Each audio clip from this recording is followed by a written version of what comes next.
झारखंड की राजनीति में पहला चेहरा आया है। भले लोग उसको आलोचना करें चाहे जो करें, स्वागत करना चाहिए था। परिवारवाद और पूंजीवाद से हटकर कोई लड़का आया है जो अपने दम पर 2 सालों के संघर्ष से उसने पहचान बनाई है। बाकी अब नया नाम हमको बताइए ना, इस पूरे सदन में हमको बताइए। 30 साल का लड़का हिस्ट्री में पहला लड़का है जो 30 साल की उम्र में अपने क्षमता की बदौलत सदन में बैठेगा। उस शख्स का नाम जयराम महतो है। जयराम महतो को गुमान है या नहीं? अपने संघर्ष में विश्वास, हमने संघर्ष किया है। हमने 12 बीमारियों को पार किया है। हमने चुनौतियों का सामना किया है। हमने गठबंधन को अस्वीकार किया है। हमने डिप्टी मुख्यमंत्री के पद तक को स्वीकार किया। हमने राज्यसभा के ऊपर को स्वीकार किया है। क्यों ना गुमान करें भाई? विराट कोहली का एक स्टेटमेंट था कि हम अपने प्रदर्शन पे क्यों ना नाच करें। हम 2 बजे रात को प्रैक्टिस करते हैं, लोग 8 बजे रात को जाके सो जाते हैं। तो अगर हमने प्रदर्शन किया है और अपने प्रदर्शन पे गर्व ना करें तो निकम्मे लोग भी हमारी बराबरी करेंगे। 10 से 15 सीटें ऐसी हैं जयराम जी जहाँ पर बीजेपी को नुकसान हुआ है और उसका ठीकरा अब जो है आप पर फोड़ा जा रहा है। अरे वो बीजेपी की खामियां चला दी है कमल में। बीजेपी की खामियां हैं। हम तो कहना चाहेंगे कि ये हमारे आदरणीय जो हेमंत बिस्वा जी बहुत टैलेंटेड पर्सन है। उन्होंने पंचायत अध्यक्ष रूट के गए, उनको मनाने घर पहुंचे। निरंजन राय एक निर्दलीय प्रत्याशी को मनाने घर पहुंचे। जब आपको इतनी बारीकी चीजें दिख गई तो आपको 1932 का खतियान क्यों नहीं दिखा? आपको सरना धर्म कोड की मांग क्यों नहीं दिखी? आपको कुर्मियों का रेल टेका आंदोलन क्यों नहीं दिखा? आपको छात्र क्यों नहीं दिखे? जब आपने मामूली चीजों को हेमंत बिस्वा जी ने देखा, उनको मनाने के लिए घर गए, एक पंचायत अध्यक्ष से मिले, उनके पास इतना टाइम था, तो आपने झारखंड के मुद्दों को क्यों नहीं रीड किया? आप खुद दोषी हैं। हम तो कहेंगे कि बीजेपी वालों ने हमें हराया।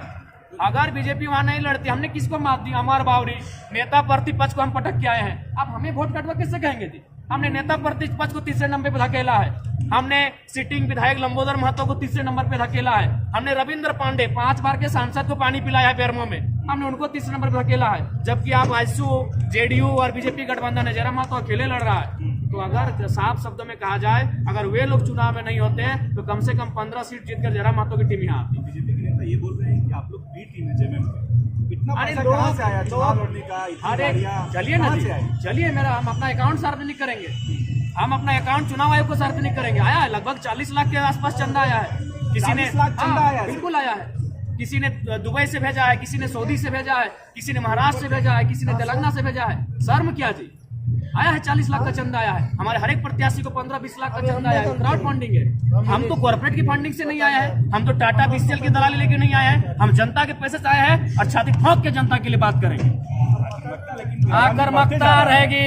निर्मल महतो के शहादत से झारखंड राज बना है। अगर यहाँ गोली नहीं लगे तो झारखंड राज नहीं बनता, और उसी जगह से हम आते हैं। आक्रामकता रहेगी, मेरे रग रग में रहेगी। डुमरी की जनता के लिए क्या सोच रहे हैं? क्या विजन है? रोडमैप क्या है? क्या डुमरी की जनता का रोडमैप अब विधायक का है, क्योंकि हम लोग तो राज्य को नेतृत्व करने के लिए आए थे। एक विधायक के रोडमैप के हिसाब से जो वहाँ की सुविधाएं होंगी, जो वहाँ के समस्याएं होंगी, उनका निदान के लिए हम लोग आगे बढ़ेंगे। क्या लग रहा है आप जिस तरीके का रिजल्ट आया है? हालांकि बीजेपी के जो लीडर है वो लगातार ये बोल रहे हैं कि 71 सीट पर चुनाव लड़ने वाला सिर्फ 1 सीट जीत कर आता है। बोल रहे हैं, कल मैं सीपी सिंह से बात अरे आप अपना इतिहास पता कीजिए। आप भी तो 2 सीट जीत के आए थे, आज 400 पार किए। इतिहास को क्या भूल जाते हैं? बीजेपी का पहला सीट क्या था? 2 सीट था। क्या जेएमएम डायरेक्ट सरकार में आई है? 1972 की पार्टी है, क्या डायरेक्ट गवर्नमेंट में आई थी जेएमएम? लेकिन वही लोग आपके जो विरोधी है सवाल उठा रहे कि बेरमो में कमाल क्यों नहीं दिखा पाए जयराम? बेरमो में कमाल इसलिए नहीं दिखा पाए क्योंकि बेरमो में मैंने केवल एक सभा किया था 18 तारीख को। और मैंने बेरमो का चुनाव भी बहुत लास्ट में किया था। हम मांडू लड़ने वाले थे और देख सकते हैं मांडू में मेरे प्रत्याशी को 71,000 मिला, तो जयराम महतो रहता तो 1 लाख मिलता।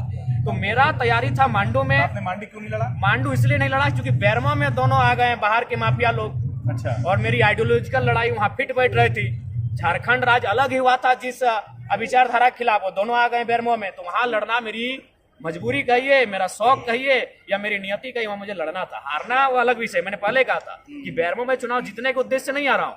अगर मुझे जीतना होता तो हम गोमिया लड़ते। गोमिया में 70,000 वोट लाए थे। अगर जीतना होता तो हम मांडू लड़ते। मांडू में 1 लाख वोट लाने की संभावना है।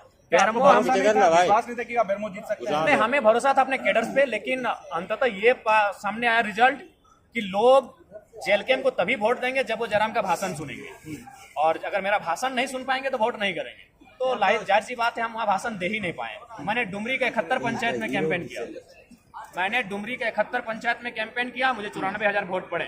बेरमो मैंने केवल एक जगह भाषण दिया था, बेरमो करगली मैदान में। अगर वहाँ मेरे पास समय होता तो बेरमो भी हम जीत जाते, क्योंकि बेरमो में भी हम लोग 60,000 वोट लेके आए हैं और बस 15,000 इधर उधर करना था। जयराम जी, जब आप भाषण दे रहे थे, जब आप चुनावी सभा कर रहे थे, तो आपने कहा कि सैलरी का 75% आप लगा देंगे दिल्ली की जनता के लिए या फिर जो जनता आपको जनादेश दिया है, आप जी। इस पर अमल करेंगे आगे? अमल है, मैंने ये भी कहा है आपके चैनल के माध्यम। तो क्या लगा? देखिए, हम पहले से आश्वस्त हैं क्योंकि हम लोकसभा में बिना सिंबल के 8.5 लाख वोट लाए थे, और हम लोग इस बार विधानसभा के चुनाव में आश्वस्त थे कि हम लोग कम से कम 12 से 15 लाख के बीच हमारा वोट शेयर आएगा, और विधायकों की गिनती भी लगभग आधा दर्जन से पार जाएगी। इस बात को लेकर हम लोग आश्वस्त हैं, क्योंकि हम लोगों ने मेहनत किया था और मेहनत रंग लाई। लेकिन जयराम जी, एक आरोप आप पर ये भी लग रहा है और जेल गेम पर लग रहा है कि कहीं ना कहीं आप लोग आजसू की राजनीति, सुरेश महतो की राजनीति को आपने जो है डैमेज किया है, डेंट किया है। नहीं, ऐसा नहीं है। वो दौर अलग था सुरेश जी का। सुरेश जी जब आए थे राजनीति में तो एक विधायक मटेरियल बन के आए थे। जयराम तो डायरेक्ट सीएम मटेरियल बन के आया है। भले वो बने या ना बने अलग विषय है, लेकिन राज्य की 7% जनता हमें सीएम के रूप में देखना चाहती है। जो परसेंटेज आपका बाबूलाल मरांडी जी का और चंपई सोरेन जी का, आज कल्पना सोरेन जी का वो परसेंटेज नहीं है। तो जयराम महतो का अलग मटेरियल है, सुरेश जी अलग मटेरियल थे। वो विधायक बन के करियर की शुरुआत किए थे। जयराम महतो डायरेक्ट राज्य का चेहरा बन के करियर की शुरुआत कर रहा है। जिस आक्रामकता के साथ जयराम महतो विधायक बनने से पहले बात करते थे, वही आक्रामकता आज भी अब दिख रहा तो है। वही तेवर रहेगा। अब तो हम संवैधानिक पद पे है, हमारा प्रभाव बढ़ेगा, हमारा कद बढ़ेगा, प्रभाव वही रहेगा, उसमें कोई कम्प्रोमाइज नहीं होगा। जिस कैरेक्टर के साथ हमने चुनाव को जीता है, उसी कैरेक्टर से हम सदन में बैठेंगे। जयराम जी, आपका जो बैकग्राउंड रहा है वो बहुत ही एक तरह का है पुअर रहा है, मतलब आप बहुत ही। देखिए, 24 सालों की झारखंड की राजनीति में पहला चेहरा आया है। भले लोग उसको आलोचना करें चाहे जो करें, स्वागत करना चाहिए था। परिवारवाद और पूंजीवाद से हटकर कोई लड़का आया है जो अपने दम पर 2 सालों के संघर्ष से उसने पहचान बनाई है। बाकी आप नया नाम हमको बताइए ना, इस पूरे सदन में हमको बताइए 30 साल का लड़का।